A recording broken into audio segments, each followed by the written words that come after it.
April મહિનામાં કમોસમી વરસાદી છાંટા અને ભારે પવન ફૂંકાવાનું હવામાન નિષ્ણાંત અંબાલાલ પટેલે અનુમાન વ્યક્ત કર્યું. હવામાન વિભાગ અનુસાર કચ્છ અને ઉત્તર ગુજરાતના ભાગોમાં ગાજવીજ સાથે વરસાદી છાંટા વરસી શકે છે, જ્યારે દક્ષિણ ગુજરાત અને સૌરાષ્ટ્રના ભાગોમાં ભારે પવન સાથે કમોસમી વરસાદ વરસી શકે છે. ઉત્તર ગુજરાતમાં પવનની ગતિ 35 થી 50 કિલોમીટર પ્રતિ કલાકની રહેશે. જો કે 14 એપ્રિલથી 17 એપ્રિલ સુધી ગરમીમાં વધારો થશે અને ત્યારબાદમાં ફરીથી 22 એપ્રિલ સુધી હવામાનમાં પલટો આવશે, જ્યારે 26 એપ્રિલ બાદથી ફરીથી ગરમીનો પારો ઊંચકાશે. અંબાલાલ પટેલના અનુમાન મુજબ એપ્રિલ મહિનામાં પવનની ગતિ વધુ રહેશે.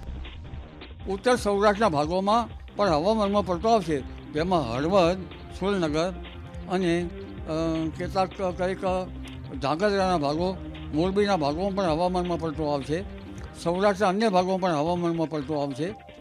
અને મધ્ય ગુજરાતના ભાગોમાં પણ હવામાનમાં પલટો આવશે. વાદળવાયુ આવવાની શક્યતા રહે છે. અમદાવાદ, ગાંધીનગરના ભાગો પણ હવામાનમાં પલટો આવશે. અને પંચમહાલના ભાગોમાં અને મહીસાગરના ભાગોમાં પણ હવામાનમાં પલટો આવશે. કેટલાક લગભગ ઉત્તર ગુજરાતના કેટલાક ભાગોમાં અને સૌરાષ્ટ્રના કેટલાક ભાગોમાં છાંટાછૂટી પણ થઈ શકે, પરંતુ પવનને ક્યાંક ગાજવીજ પણ થવાની શક્યતા રહે છે.